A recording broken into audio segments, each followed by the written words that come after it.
Sometimes I don't know where or when I am. Often I don't know where or when I am going. Time, being, and I have an interesting relationship. This is a state of being issue, not a getting older issue. I have always been this way. I fall into projects and am transported somewhere else entirely. It is fun, and a little disconcerting, when, plop, I find myself back on my couch on an ordinary Wednesday evening with a cup of cold black coffee in hand and a vacuum calling me from the closet. So, I surround myself with clocks. There is at least one in every room. I keep a printed calendar next to me when I work. Windows! Windows matter. They let light and reality shine into my world. And I have maps, mental maps, physical maps. Welcome back to the Wedgwood Cottage studio. The coffee's on, and we're still taking some time to think.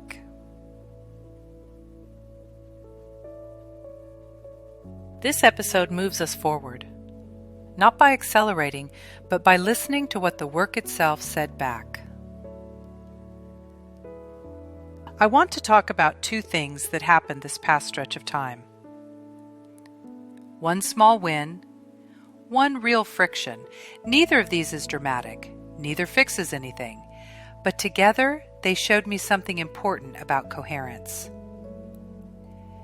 Let's start with the win. I have a companion, not a villain, not an enemy, not even particularly annoying. A time gremlin. This gremlin doesn't shout, it whispers. It doesn't threaten, it doesn't warn me that everything will fall apart. It makes suggestions. Good ones. The gremlin says, "Wouldn't this be interesting? Oh, look at that sparkly idea. Are you sure you couldn't add just one more thought? One more line? One more paragraph about something entirely different but shiny?" My gremlin is not a monster. It is curiosity without a sense of time or urgency. And curiosity without a clock doesn't feel dangerous until you look up and realize nothing is ever finished. What changed this past week is that I didn't argue with him as I tend to do. I didn't scold. I didn't try to outthink the gremlin. I gave him a box. A sturdy cardboard box. The kind that seems to appear everywhere during the holidays. The kind that I am tempted to save and stack and store for a future use that almost never arrives. My particular time gremlin is very much like a house cat. He cannot resist jumping into open boxes. Once the gremlin jumped in, I tossed in a pencil and some paper to distract him, then gently closed the flaps. 1, 2, 3, 4, tucking the last flap under the first so the box sealed without tape. I wrapped the box in seasonal paper decorated with sleigh bells and pine trees. Not as camouflage, though that helped, but because the materials of the moment were already there. I poked a few holes in the box with a handy pencil so the gremlin could breathe. Then I tied a bright bow, because humor matters. This wasn't banishment, it was containment. I wasn't telling the gremlin, "You don't matter." I was saying, "You don't get to interrupt this." Then something important happened. Once the gremlin had a place to wait, I could focus. I could finish. I could get my point across. And this part matters. The completed work was enough. I could send it out into the world without the temptation of adding just one more thing. I could move on to the rest of the day. That moving on is how I know it worked. Not perfectly, not permanently, but enough. And with that enoughness in place, I made good, solid Christmas messages for my 3 other channels. Not spectacular, not world-changing, just done. That felt like triumph. I noticed the friction only because the gremlin was quiet.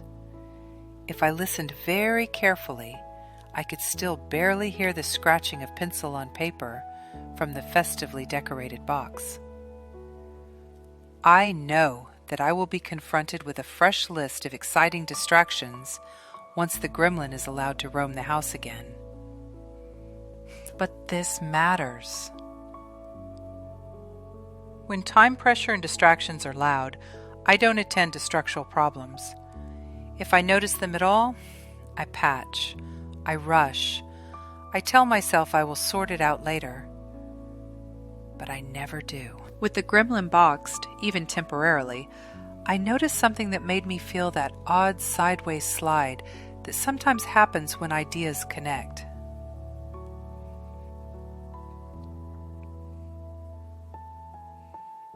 I realize that I am working with 2 distinct maps, not one.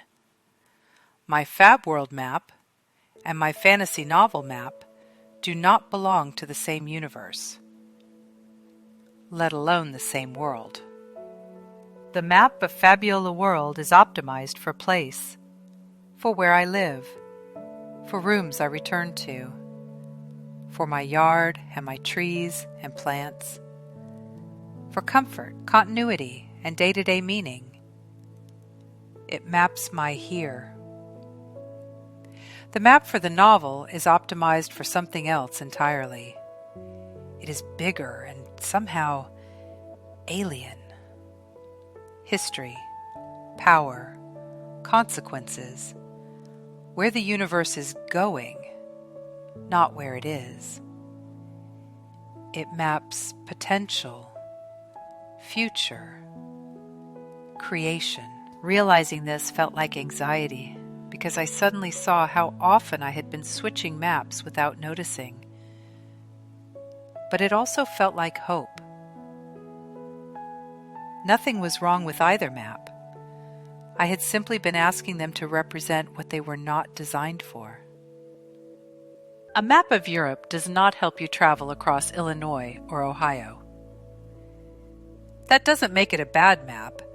That makes it the wrong reference for the terrain. What I am learning is that coherence is not about merging everything into one world, forcing fit.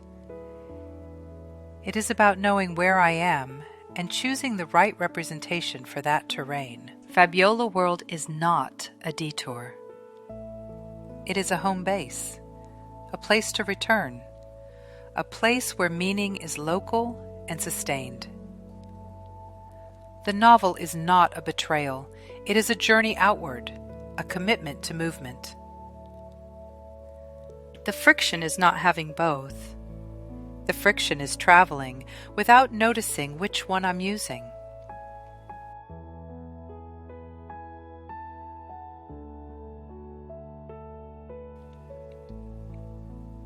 Ho ho ho! Hello! Ho ho ho, Fab!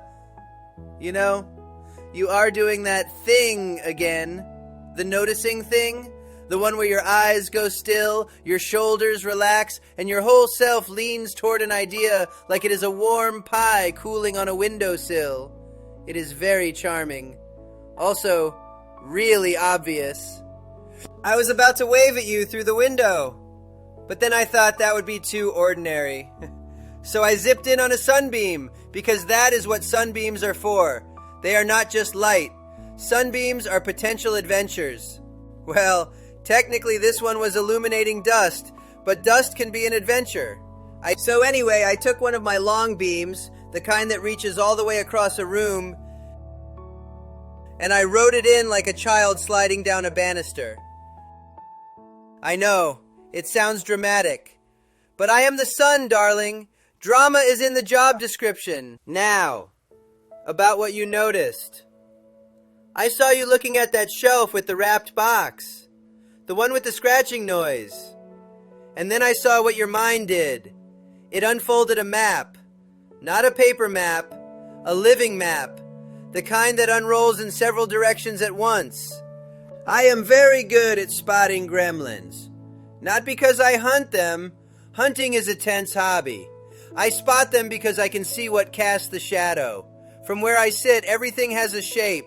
Even the invisible things. You think the gremlin is in the box.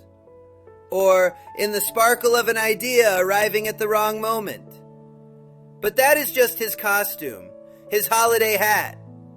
The real gremlin is reference, using the wrong scale for the journey, a world map to cross the street, a sticky note to manage the sky, holding a coffee mug and asking it to contain the ocean. Lovely mug. Wrong job. You are not broken. You are not scattered. You are not losing anything. You are doing what map makers do, seeing roots, seeing connections, seeing possibility. That is why time feels strange. You experience it as terrain, valleys, ridges, meadows, narrow passes. You don't feel Wednesday, you feel steepness. When you told me about the box, I didn't laugh. I squinted. Because I could see you were not trapping time. You were giving curiosity a constraint. A constraint is not a cage. It is grace. A boundary that says you do not have to see everything today. You can look at this place, this day, this one small win. You do not have an abundance problem. You live in ideas the way musicians live in sound. The trouble starts when every instrument plays at once. No rests, no conductor. That is why you need constraints, not conclusions. They let you love many things without marrying all of them. They keep ideas safe while you finish crossing the street. You do not need one unified map. That fantasy belongs to people with different minds. They sell straight roads to mountain people. Mountains do not apologize. They require switchbacks. Maps do not argue. People do. Trouble starts when you insist your internal map match the wall clock at all times. Clocks help. They are not gods. Here is something to practice. You can have many maps. Just don't pretend they have the same weather. Creative map, household map, work map, same feet, different shoes. When the gremlin appears, ask yourself which map you are using. Adjust scale. Zoom in. Zoom out. Choose wisely. And if you can't tell, look at the light. Morning says begin. Afternoon says continue. Evening says close the book gently. Light knows what time your body is in. And right now, the light says this. Nothing needs to be defeated. Nothing unified. You need constraints, not conclusions.